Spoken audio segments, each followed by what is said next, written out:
तर मी आता आहे जगप्रसिद्ध जो ओल्ड गोवाचं चर्च आहे त्याच्या जस्ट पाठीमागे, आणि इथे एक ग्रीन यार्ड नावाचं एक खूप सुंदर असं एक ऑथेंटिक गोवन रेस्टॉरंट आहे. ॲक्सिडेंटली मी इथे आलो आहे. तर मी आता इथे खातो आहे फिश थाली, आणि प्रॉपर जे गोव्यातली ऑथेंटिक फिश थाळी काय असते ह्याबद्दल मी तुम्हाला थोडंसं सांगतो. कारण बरेच जे नॉन गोवन लोक असतात ते मिसगाईड करतात, म्हणजे फिश थाळीच्या नावाने त्याच्यामध्ये दही, खीर, दुधाचे काहीतरी प्रोडक्ट वगैरे ते घालतात. पण ॲक्च्युअलमध्ये जे गोव्यातली जी फिश थाळी असते त्याच्यामध्ये मिल्क प्रोडक्ट कुठलेही नसतात. तर जस्ट बघा, तर ह्याच्यामध्ये ही जी आहे ही प्रॉपर म्हणजे ही अशी असते जी गोवन फिश करी जी आहे, आणि त्याला तेलाचा तडका वगैरे असा काही प्रकार नसतो.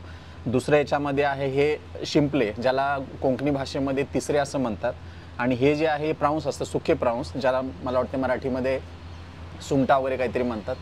तर त्याची चटणी असते, सोबत एक नॉर्मल भाजी ज्याच्यामध्ये थोडंसं नारळ टाकलेलं असतं, आणि ही प्रॉपर सोल करी. मी प्रॉपर का म्हणतो आहे, कारण बरेचसे लोक जे आहेत ना गोवन फिश थाळीच्या नावाने काहीतरी देतात, मग टुरिस्टना ते जेवतात आणि त्यांना असं वाटतं की गोव्यातलं जेवण बरोबर नसतं. त्यासाठी मी तुम्हाला सांगतो आहे, ओल्ड गोवा चर्चला कुणी म्हणजे जेवढे टुरिस्ट येतात ते ओल्ड गोवा चर्चला व्हिजिट करतातच. तर मग मी ह्याचा पत्ता आणि ह्याचा ॲड्रेस माझ्या कॅप्शनमध्ये देईन. तुम्ही एकदा या आणि नक्की ही गोवन फिश थाळी तुम्ही पण ट्राय करा.